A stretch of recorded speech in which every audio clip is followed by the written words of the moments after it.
मन मंदिरा गजर भक्तीचा.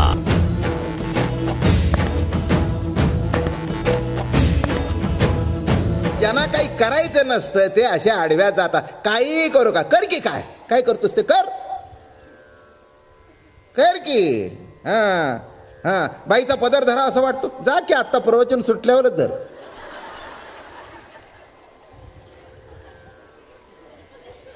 काय होतंय ते बघ. वारकऱ्याची पताक नीट असते तेव्हा नीट असते, पण प्रसंगी ती उलटी होते. नीट लक्षात घ्या मी काय म्हणतो ते. म्हणून कोणचंही ऐकताना विकृतीने ऐकू नये किंवा उलटसुलट अर्थ करू नये. त्याच्यातला जो मतिता अर्थ आहे तो लक्षात घ्या. तसं वैराग्य सांगताना काय त्याच्यातलं वैराग्य आहे ही ज्ञानेश्वरी सांगते. मी करतो ऐसे न म्हणे, का करणे का न करणे हागवे तोच जाणे. काय घडावण काय करू नये हे तो जाणतो. कारण का विश्व चळत असे येणे परमात्मे. विश्व जे चालू आहे ते ईश्वरी सत्तेच्या आधाराने चालू आहे, एवढं लक्षात घे.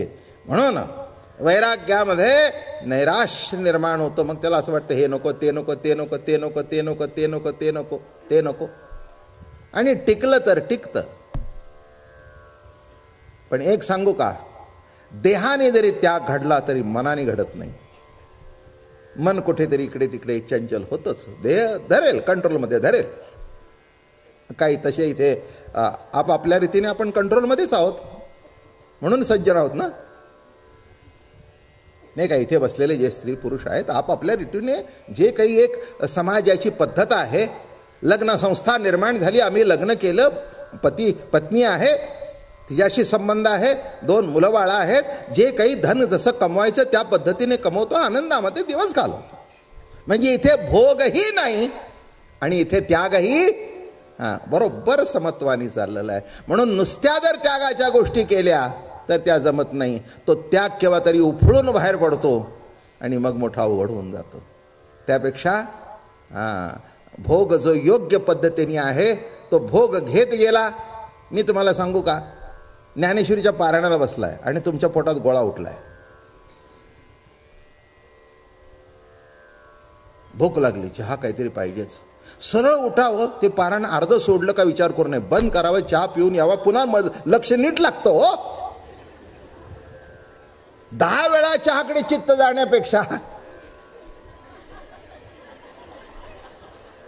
मी बघितलं हे पारायणामध्ये, ते त्यांना माहिती असतं ना एवढं की ते बघतं पहिल्यांदा चहाचा कॅन आलाय का तिकडे. मी म्हटलं तू इथे बसलायस का तिथे बसलाय, त्यापेक्षा चहा घेऊन येऊन बस, पुढचा 1 तास तरी सुखात जाईल. मी कशा करता सांगतोय, नुसतं वैराग्य इथे जमत नाही आहे, प्रेमामध्ये वैराग्य जमत नाही बर का. म्हणून रासलीला आलेली आहे इथे. मोठी गंमत आहे बघा. जिथे प्रेम आहे तिथे काही काही गोष्टी घडत असतात. काय काय घडतं मला सहज आठवलं. काय काय घडतं बघा, जो वैराग्यवाला मनुष्य असेल ना एकदम ताडतोड जाऊन जाईल बरं का. पण प्रेमामध्ये जरी भांडण झालं की नाही तरी तो क्षमा करेल. हा मोठा गुण आहे प्रेमातला. प्रेमातला मोठा गुण आहे. म्हणून जे मागचे मोठे मोठे होऊन गेले तपश्चर्या करणारे, त्यांनी माणसं जाळून टाकली आहे ना. मुख्य पुढे कथा किती होईल मला माहिती नाही. दुर्वासाची कथा प्रख्यात आहे ना. दुर्योधनाचं खाल्लं आणि खाल्ल्या अन्नाला जागे राहायला गेले, पण देव जागा असल्या कारणाने काही घडलं नाही आहे ना. का दुर्योधनाकडे गेले खाल्लं बिल्लं भरपूर, जास्ती रंगून सांगत नाही. ते म्हणाले काय इच्छा आहे, काही नाही म्हणाले, पांडवांना शाप देऊन जाळून टाका. हे लक्षण होय, हे लक्षण आहे का, लक्षात घ्या. इथे मग कठोरता निर्माण होते. ते काय घडतं काय नाही. म्हणून शाप बीप असे कुणाच्याही तोंडातून जात नाहीत. प्रेम असेल ना तिथे शाप नाही. अजून सांगू का, प्रेमातला शाप सुद्धा आशीर्वादात असतो. आपल्या आईच्या तोंडातून, खेड्यापाड्यातली जर बाई असेल ना तर त्या बायकांच्या तोंडामध्ये शिव्या असतातच. नाही चांगल्या सुद्धा बघितल्यात मी. आधी सुशिक्षित बायका सुद्धा आपल्या पोराला मेल्या म्हणतात. चांगल्या अगदी ग्रॅज्युएट असलेल्या सुद्धा मेल्या कोरट्या. मी म्हटलं पोराच्या जगण्याची प्रार्थना करता येईल, मेल्या का म्हणताय? बाबा महाराज एवढी प्रवचनं करता, तुम्हाला कळत नाही माझ्या मेल्या शब्दाचा अर्थ काय आहे? मी म्हटलं तुझ्या डिक्शनरीतला मेल्या शब्दाचा काय अर्थ आहे? चिरायुष्य राहो, अखंड राहो, शतायुष्य हो, हा माझ्या मेल्याचा अर्थ आहे. हो म्हटलं बरोबर आहे, ही आईची स्पेशल डिक्शनरी आहे, ही आईची स्पेशल डिक्शनरी आहे, नीट लक्षात घ्या. तसं तिथे सुद्धा एखादा क्रोधातला शब्द असतो, जाऊ दे चुकलं माझा शब्द, क्रोधातला शब्द नाही, रागातला शब्द. जिथे राग आहे तिथे प्रेम आहे, आणि जिथे क्रोध आहे तिथे विकार आहे. क्रोधामध्ये नाशच आहे आणि रागामध्ये प्रेम असं उत्तप्रत भरलेलं असतं. आई त्या पोराला रागवते, पुन्हा जवळ घेते, मांडीवर घेते. म्हणून म्हटलं मी भांडण होतं, पण प्रेम असल्या कारणाने क्षमा सुद्धा असते. आपल्या घरातच बघा की, नाही का, मुलाबाळांच्यावर रागवता बरं का, आणि एक 5 मिनिटांनी ती विसरलेलं असतं सगळं. दिराचा शब्द लक्षात राहतो.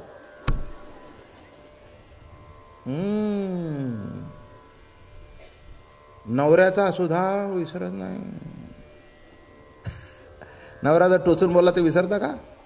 नाही, बायका विसरत नाही. बोलून दाखवत नाहीत काय, आता दिवस काढायचे त्याच्याबरोबर. मला सांगा, तुम्ही खोटं बोलायचं नाही कोणी? इतक्या दिवस मी तुमच्यावर बिलकुल खोटं बोलायचं नाही. हा, खरं बोलायचं. हा, नवऱ्याच्या बोलण्याचा राग येतो, मुलाचा येतो का?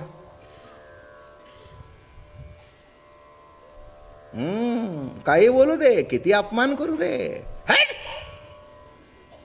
नका रे बाबा. नवऱ्याने करू दे, मग नवऱ्यावर असे मोठे मोठे डोळे करते, एक एक ते जाफराबादी. पुढचं मी काहीही बोललेलो नाही, माझ्यावर रागवायचं नाही. असा त्या नवऱ्यावर एक एक डोळा असतो. आणि मुलगा केला तर, अरे हे असं करू नको रे बाळा, असं काय दूधके रे आमकं. मी म्हटलं काय भानगड आहे? ते म्हणले तुम्हीच सांगितलं ना प्रेम, तुम्ही सांगितलं ना प्रेम. लक्षात ठेवा, प्रेमामध्ये मुलं कशी वागली तरी आई वडील क्षमा करतात. ती क्षमा ते करत नाही, त्या प्रेमाचं स्वरूपच असं आहे की ते क्षमा केल्याशिवाय त्याला बरंच वाटत नाही. हे प्रेमाचं स्वरूपच आहे, हे लक्षात ठेवा. अजून सांगतो, देवाकडे सुद्धा क्षमा नाही, ऋषींच्याकडे सुद्धा क्षमा नाही, फक्त क्षमा साधू संताकडे आहे. साधू संताकडे क्षमा आहे. म्हणून ज्ञानेश्वर महाराजांनी आयुष्यभर क्षमा केली.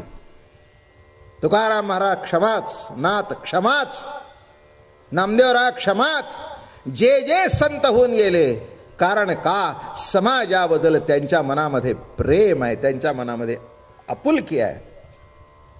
अजून एक प्रेमाचं लक्षण असं आहे की त्या प्रियतमा करतात संपूर्ण जीवन व्यथित करणं. पुढचं लक्षण सांगतो, प्रियतमा करता संपूर्ण जीवन व्यतीत करणं. दोन्ही बाजूनी सांगतो अर्थ. घरात असेल तरी त्याच्या सेवेतच, आणि घराच्या बाहेर गेला तरी त्याचंच काम करते. मग तो मुलगा असू दे, तो पती असू दे. मग नवरा गेल्याबरोबर मग घरबीर आवरलं तिने, मग आपलं संध्याकाळच्या नाश्त्याची सुरुवात, किंवा मुलाची फाटलेली पॅन्ट किंवा नवऱ्याचं, त्याच्या सेवेत. कळलं का? तो जरी नसला तरी त्या प्रियतमाच्या सेवेत. तसं भजनातच त्याचं स्मरण होतं असं नव्हे, प्रत्येक कर्मामधून हे घडतंय, त्या प्रभूच्या हातूनच घडतंय.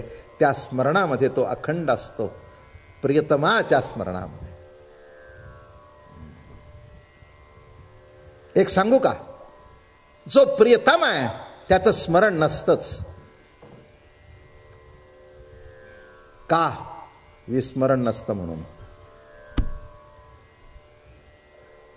काय सांगितलं? विस्मरण नसतं म्हणून. नेहमी सांगत असतो मी, स्मरण कुणाचं असतं? ज्याचं विस्मरण होतं त्याचं स्मरण. ज्याचं विस्मरणच होत नाही त्याचं स्मरण करण्याचा काही भाग नाही, कारण तो जीवनाचा अविभाज्य घटक घडलेला आहे. श्वास घ्यावा हे श्वासाचं स्मरण आहे. मला पहिला हार्ट अटॅक 80 साली आला. जोरात पळायचो, दिंडीमध्ये चालायचो, काय 25 वर्ष वारी चालून केली मी. आळंदीला टाळ गळ्यात घालायचा आणि काल्याला काढायचा, इतकं भजन. आणि नुसतं चालत नाही, भजन करून केलं. स्मरणाने श्वास येतो का, तो कसा चालला हे तुम्हालाच कळत नाही. श्वास लक्षात केव्हा येतो, जेव्हा हार्टमध्ये क्लॉट येतो तेव्हा. माझा अनुभव सांगितला. मन मंदिरा गजर भक्तीचा.